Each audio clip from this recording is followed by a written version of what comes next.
This is WFMJ-73, Youngstown, Ohio, and it is time now for the Midnight News Final for this Wednesday, July 1st, 1953. Good morning, everybody. I'm Peter Wiggins, and here's what's happening.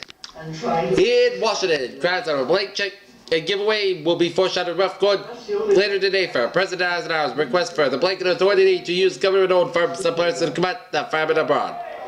Senator Cuban Free Democrat of Minnesota sought to attach the proposal to modify form the Senate 4-8 the Authorization Bill Tuesday night and was beat them down 53-12 after. Senator Richard Russell, Democrat of Georgia, shouted, "Here we are fighting in this business administration in the Brandon plan on an international scale." In Berlin, high-ranking Soviet officials and civilians in rebellious East Germany have been suddenly recalled to Moscow, allied sources said today. Virtually all of the former top aides in the General Army facility I would attend these meetings. Chekhov were reported to have received an equivalent summons last Monday. The exodus came day before the Soviet ambassadors in Washington, London, and Paris were hurriedly called home for consultations. Chekhov ran East Germany as the head of the Soviet-controlled commission and the commander-in-chief of the 300,000 troops. Then his former political advisor, Vladimir Senemovs, was appointed High Commissioner of Trade, and Chekhov assigned to the military duties inside Russia. Allied sources said that the recalled Soviet officials presumably would be asked to explain why they had not warned Moscow well in advance of the reveal of $2 billion. In Berlin, Communist East Germany is reported cutting in half its 125,000-man army, which so failed, signaling to put down the recent workers' revolt. The move appears designed to free men and money for the Reds announced new program to placate the East Germans with more consumer goods. Reported this, a socialist editor of West Berlin newspaper Telegraph said over 60,000 of the Soviet trained soldiers will be sent back to industrial jobs by July 15th. In Washington, President Eisenhower said today that unrest seems to be spreading like wildfire behind the Iron Curtain. That demonstrates that people who have known freedom are willing to sacrifice life itself in the regained, and the president told the news conference. He will not, however, any active support by the United States for revolts and satellite commentaries. Mr. Eisenhower also said that he would believe that there will be a very deep conviction with that a satisfactory conclusion of the Korean War will be worked out. In Washington, President Eisenhower will be signing into law later today 2 bills rested in the White House on an emergency basis Tuesday night to keep alive housing and economic control programs which expire at midnight. In the normal course of the business, several days lapsed between the final congressional action and the President Joe signing. One of the bills extended several housing loan guarantees and insurance programs for a year. Among other things, it gives Mr. Eisenhower the power to order easier terms on moderate price homes bought with a government-guaranteed mortgages at present. Required down payment on a $12,000 house is 20%, but under the law, Mr. Eisenhower could cut to 5% and extend the mortgage payment time from 25 years to 30. The measure also adds about $1.5 billion to the mortgage insurance authorization of the Federal Housing Administration. Extends for a year to the military housing insurance and defense housing. Union and the company representatives are scheduled to meet at 1:30 p.m. tomorrow in an effort to end the 20-day walkout at Republican Division of Lee Rubber and Tire Corporation. The meeting was called by federal conciliator W. Powell in the Ministry of Optimism.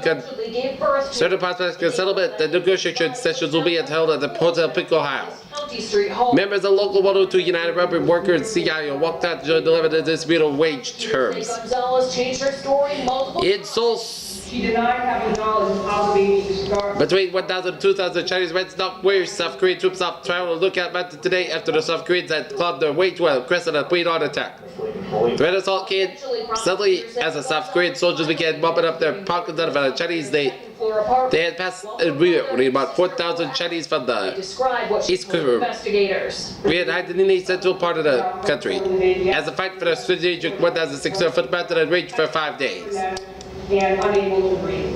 In court, it was also revealed that Gonzalez told officials of Utility Workers in America, CIO, are considering a new wage increase offer, which was forestalled at least temporary strike against the Howard Anderson Corporation. In her room, Company. She were to come back to life. Company officials revealed that they offered 2,200 or Howard Anderson employees an increase in average about 8.23 cents an hour just for a few hours before the Tuesday midnight strike deadline. The previous company offer was 6 cents an hour. The utility workers that threatened to walk out of the contracted beds that were not met affected companies in Charges against guns. Youngstown, Ward, Akron, and Ravenna, and other northeastern Ohio communities that have installations as a wage clause expected Mom and sister. by midnight. She must see a. An Ohio city official explained that the new offer was laid to the union after negotiations Akron ended about 6 p.m. Tuesday.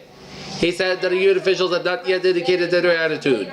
The company spokesman said that the new offer is better than the 8-cent wage pattern establishment area and other power company wage negotiations. Who right now is in the. In Washington, Other family members. artist Alfred Rockwell Kent told said an investigation today that he gave $800 to the company's party because he was a tenant, but he refused to say whatever he himself was a total party member. Kent told the Senate investigation subcommittee that he regretted not having allowed to read a statement because I have a serious charge to bring here against the subcommittee and the conspiracy to overthrow the government by force or violence. Subcommittee Chairman Joseph R. McCarthy, more popular in Wisconsin, summoned the candidates. The subcommittee resumed its investigation West overseas libraries. Chris Robert B. Carney, Admiral Jury selection. Washington Day by plane VDAs or islands to take duties as new chief of the naval operations. Columbus, money everywhere, but not a cent to spend. That's the state government plan today. Its treasury bulging with billions of dollars, but its election appropriations built enough for us. Legal spending at 1 dime. The Appropriation Act of the 1951 legislature expired at 12:01 a.m. today until the Republican legislature agrees on the new general appropriations bill and Democratic Governor Frank J. Luscious says it. The state's purse strings are tied. This trial is a sign of things to come.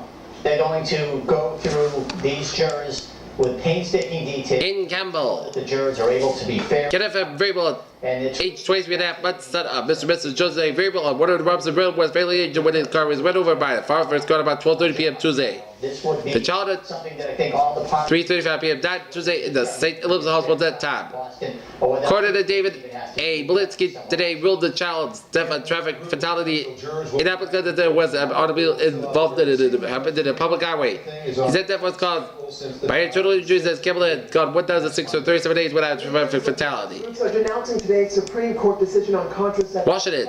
Republican leaders kept the Senate working on a schedule today in hopes of winning a final approval Some companies of a $5.318 billion 40-day program without a single cut of the vote. they provide birth control coverage Washington. for women. Specifically, companies with a small number of owners who have religious objections to that part of the law. Impeachment sureties against Supreme Court Justice Will O. Douglas will be heard later today for a congressional pigeonhole labeled file forget by a special Judiciary Subcommittee.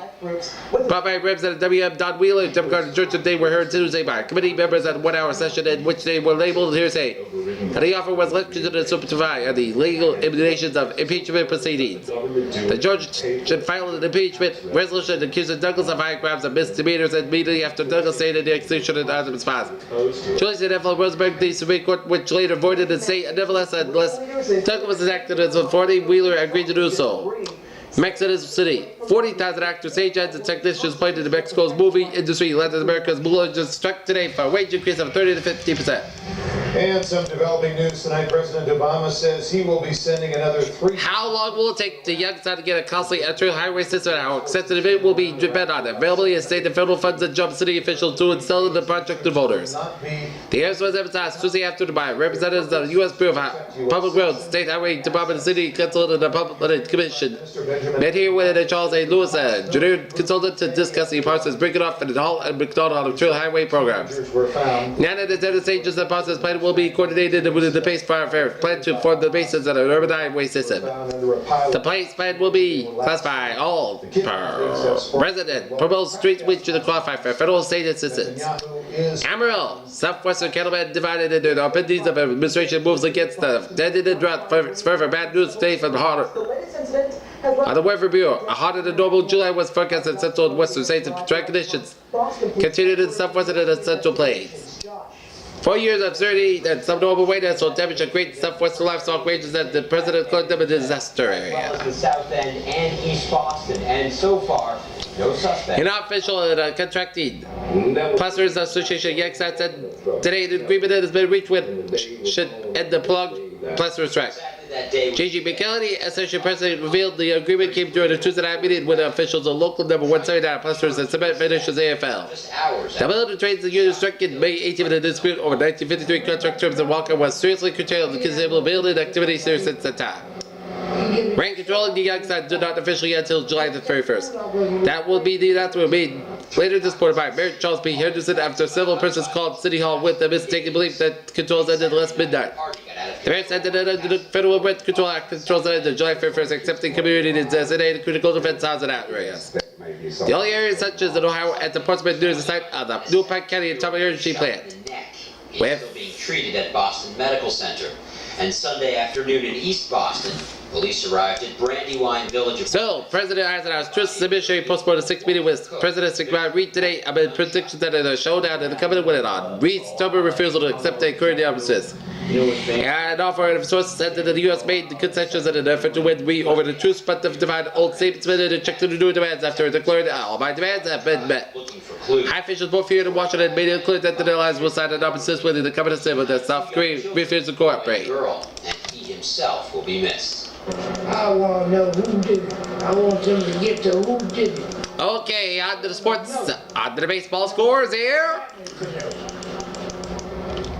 They want the family to know, and Boston police also want to know who's responsible for these shootings. They're searching for suspects, and they're seeking the public's help. You can call the homicide division here at Boston Police, or to be anonymous, call Crime Stoppers, 1-800-494. Alright, let's take a look at our Major League Baseball scores here.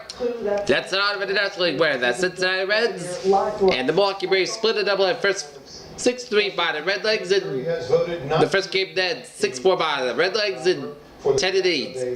Philadelphia Phillies over the Brooklyn Dodgers 10-9 and 10-8. Chicago Cubs over the St. Louis Cardinals 10-3. Pittsburgh Pirates 3. New York Giants 1.